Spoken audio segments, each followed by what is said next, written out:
Di sini saya akan tanya jawab mengenai pertanyaan dari job description motivator yang bertema job description. Oke, pertanyaan yang pertama adalah apa yang harus dilakukan motivator apabila ada murid yang tidak mau masuk kelas? Cara yang akan saya lakukan dengan mengajak anak sambil memberi motivasi untuk bermain sambil belajar. Dengan hal ini, anak itu akan ada rasa keinginan untuk mengikuti arahan dari kita selaku motivator. Begitu. Kita lanjut yang kedua, apa yang harus dilakukan motivator apabila ada anak yang menangis? Jawabannya, menurut saya pribadi adalah dengan cara memeluknya, dengan cara menenangkan anak, mengelus punggungnya untuk meredakan mungkin kesedihan atau luka yang dia rasakan, seperti itu. Yang ketiga adalah apa yang harus dilakukan motivator apabila ada anak murid yang mengganggu murid lainnya. Jawabannya adalah dengan mencoba mengalihkan perhatian anak tersebut untuk mengajak anak kembali fokus kepada bermain baca-bacaan atau bermain sambil belajar di dalam kelas. Nah, kemudian yang keempat, apa yang harus dilakukan motivator apabila ada murid yang melamun? Kira-kira apa yang dilakukan? Menurut saya pribadi adalah dengan mengajak anak kembali fokus pada kegiatan, terutama apabila dia mengantuk, maka saya bisa menyuruhnya untuk mengambil air untuk cuci muka terlebih dahulu agar kembali segar dan siap kembali bermain sambil belajar di dalam kelas. Oke, berikutnya yang kedua yaitu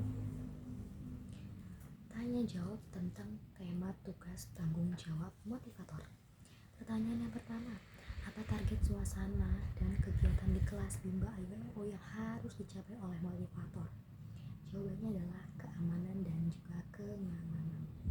Baik, yang kedua adalah bagaimana cara motivator mencapai target untuk tugas di dalam kelas Bimba IWO? Itu dengan cara mengajak anak untuk bermain sambil belajar dan disertai motivasi atau reward.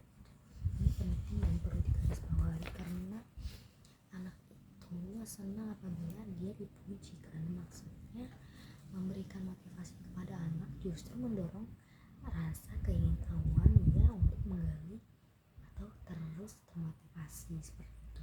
Lalu yang kedua,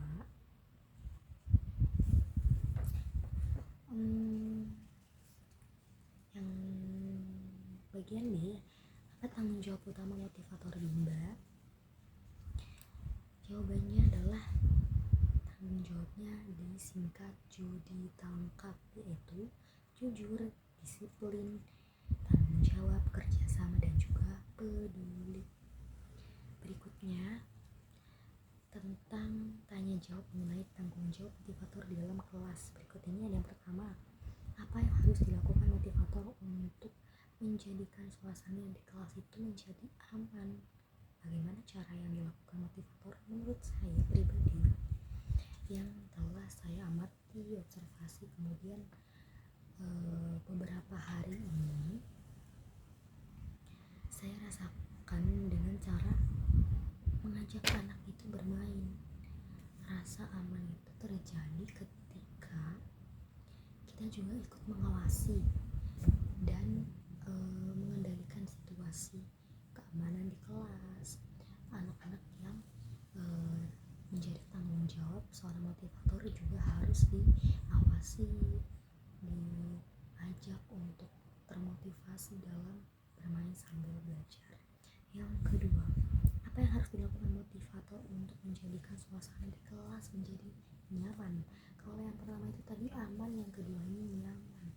Nyaman itu adalah memberikan energi positif atau reward atau motivasi sanjungan yang menumbuhkan anak menjadi lebih bersemangat dalam bermain baca-bacaan di kelas, begitu. Yang ketiga, apa yang harus dilakukan motivator dalam mengasihi dan menyayangi muridnya? Yang yakni dengan memberikan itu tadi, semangat, motivasi, reward. Begitu kalau kita punya sedikit snack,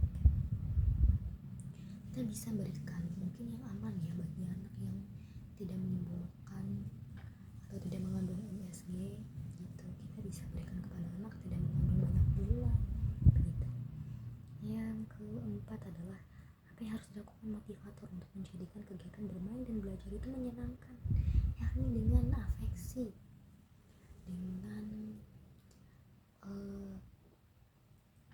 raut mimik wajah. Sebagai motivator itu yang ceria, yang selalu happy melihat anak selalu bersemangat dengan menunjukkan motivasi dalam diri kita untuk ditebarkan kepada anak, bahkan orang lain. Makanya kita harus sama-sama bahagia bersama, bahagia sejati, itu tujuan utama kita ya. Kemudian yang kelima, apa yang harus dilakukan motivator untuk memastikan anak melakukan kegiatan yang berhubungan dengan minat belajar, yakni dengan itu motivasi. Motivasi itu bisa berupa kalimat atau kata yang ayo kita semangat lagi yuk, ayo kita lanjutkan lagi baca-bacaannya, wah kamu anak rajin gitu, salah satunya, dan beberapa contoh lainnya. Yang keenam adalah apa yang harus dilakukan motivator untuk memastikan anak melakukan kegiatan yang sesuai dengan tahapan perkembangannya, yakni dengan pemberian modul ya. Modul itu kan ada namanya HV, HUEO. Itu ada pengenalan setiap tingkatannya yang berbeda-beda seperti itu. Jadi pemberian modul itu disesuaikan sama kemampuan anak. Jadi di sini kita tahu nih tahapan perkembangan anak itu sejauh mana, dan kita juga harus tahu apa yang dia sukai, apa kesukaan dan karakter anak itu sendiri, supaya kita bisa lebih mendalami, lebih memahami kondisi anak itu sendiri. Oke, cukup itu saja dari saya. Sekian, terima kasih. Assalamualaikum warahmatullahi wabarakatuh.